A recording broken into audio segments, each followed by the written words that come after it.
ನಮಸ್ತೆ, focus TV ಡಿಜಿಟಲ್ಗೆ ಸ್ವಾಗತ. ಬೆಳಗಾವಿ ಲೋಕಸಭಾ ಸದಸ್ಯರು ಹಾಗೂ ಕರ್ನಾಟಕ ರಾಜ್ಯದ ಮಾಜಿ ಮುಖ್ಯಮಂತ್ರಿಗಳಾದ ಶ್ರೀ ಜಗದೀಶ್ ಶೆಟ್ಟರ್ ಇವರು ಬೆಳಗಾವಿಯ ಜಿಲ್ಲಾಧಿಕಾರಿಗಳ ಉಪಸ್ಥಿತಿಯಲ್ಲಿ ಬೆಳಗಾವಿಯ ವಿಮಾನ ನಿಲ್ದಾಣದ ಅಭಿವೃದ್ಧಿಯ ಕುರಿತು ಕಂದಾಯ ಇಲಾಖೆ, ಭಾರತೀಯ ವಾಯುಸೇನಾ ಇಲಾಖೆ, ವಿಮಾನ ನಿಲ್ದಾಣ ಪ್ರಾಧಿಕಾರ, ಇಂಡಿಗೋ ಮತ್ತು ಸ್ಟಾರ್ ಏರ್ಲೈನ್ಸ್ ಅಧಿಕಾರಿಗಳೊಡನೆ ಸಭೆಯನ್ನು ಬೆಳಗಾವಿಯ ವಿಮಾನ ನಿಲ್ದಾಣದ ಕಚೇರಿಯಲ್ಲಿ ನಡೆಸಿದರು. ಬೆಳಗಾವಿ ನಗರವು ಅತ್ಯಂತ ವೇಗವಾಗಿ ಬೆಳೆಯುತ್ತಿರುವ ನಗರ. ದೇಶದ ವಿವಿಧ ನಗರಗಳಿಗೆ ವಿಮಾನಯಾನ ಸೇವೆ ಒದಗಿಸುವುದು ಸಾರ್ವಜನಿಕರ ಅನೇಕ ದಿನಗಳ ಬೇಡಿಕೆಯಾಗಿದೆ.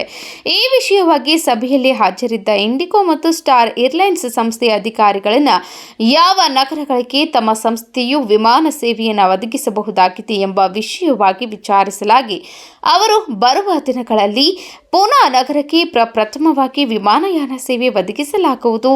ಇದರ ಬಗ್ಗೆ ಆಶ್ವಾಸನೆಯನ್ನ ಸ್ಟಾರ್ ಏರ್ಲೈನ್ಸ್ ಹಾಗೂ ಇಂಡಿಗೋ ಅಧಿಕಾರಿಗಳು ನೀಡಿದರು. ಅದರಂತೆ ಮುಂಬರುವ ದಿನಗಳಲ್ಲಿ ಬಹುತೇಕ ಬೇಡಿಕೆ ಇರುವ ನಗರಗಳಾದಂತಹ ಜೋಧಪುರ, ಅಜ್ಮರ್, ಚೆನ್ನೈ ಮಾರ್ಗದಲ್ಲಿಯೂ ಸಹ ವಿಮಾನಯಾನ ಸೇವೆಯನ್ನು ಅವರ ಸಂಸ್ಥೆಯು ನೀಡುವ ಬಗ್ಗೆ ಏರ್ಲೈನ್ಸ್ ಅಧಿಕಾರಿಗಳು ಭರವಸೆಯನ್ನ ಈ ಸಂದರ್ಭದಲ್ಲಿ ಸಂಸದರಿಗೆ ಮತ್ತು ಜಿಲ್ಲಾಧಿಕಾರಿಗಳಿಗೆ ನೀಡಿದರು. ಮುಂದುವರೆದು ಬೆಳಗಾವಿ ವಿಮಾನ ನಿಲ್ದಾಣವನ್ನು ಅಂತಾರಾಷ್ಟ್ರೀಯ ವಿಮಾನ ನಿಲ್ದಾಣವನ್ನಾಗಿ ಪರಿವರ್ತಿಸುವ ಬಗ್ಗೆ ಸಭೆಯಲ್ಲಿ ಪ್ರಸ್ತಾಪಿಸಲಾಗಿತ್ತು.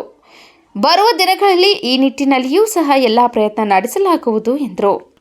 ಇನ್ನು ಬೆಳಗಾವಿ ವಿಮಾನ ನಿಲ್ದಾಣಕ್ಕೆ ಆಗಮಿಸುವ ಪ್ರಯಾಣಿಕರ ಅನುಕೂಲಕ್ಕಾಗಿ ಮತ್ತು ವಾಹನ ದಟ್ಟಣೆಯನ್ನು ತಡೆಯುವುದಕ್ಕೆ ಬೆಳಗಾವಿಯ ಸಾಮ್ರಾ ರಸ್ತೆಯನ್ನು 4 ಪಥದ ರಸ್ತೆಯನ್ನಾಗಿ ಶೀಘ್ರ ಪರಿವರ್ತಿಸುವ ಬಗ್ಗೆ ಸಭೆಗೆ ತಿಳಿಸಲಾಯಿತು.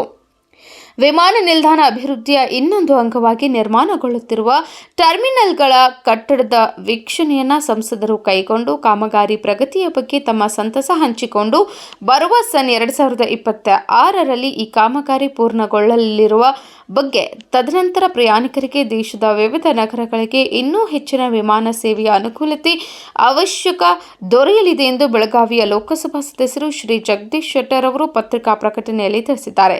ಸಭೆಯಲ್ಲಿ ಜಿಲ್ಲಾಧಿಕಾರಿಗಳಾದ ಶ್ರೀ ಮೊಹಮ್ಮದ್ ರೋಷನ್, ಸಹಾಯಕ ಆಯುಕ್ತರಾದ ಶ್ರೀ ಶ್ರವಣ, ವಿಮಾನಯಾನ ಪ್ರಾಧಿಕಾರದ ನಿರ್ದೇಶಕರಾದಂತಹ ಶ್ರೀ ತ್ಯಾಗರಾಜನ್ ಹಾಗೂ ಇಂಡಿಗೋ ಮತ್ತು ಸ್ಟಾರ್ ಏರ್ಲೈನ್ಸ್ ಅಧಿಕಾರಿಗಳು ಹಾಜರಿದ್ದರು.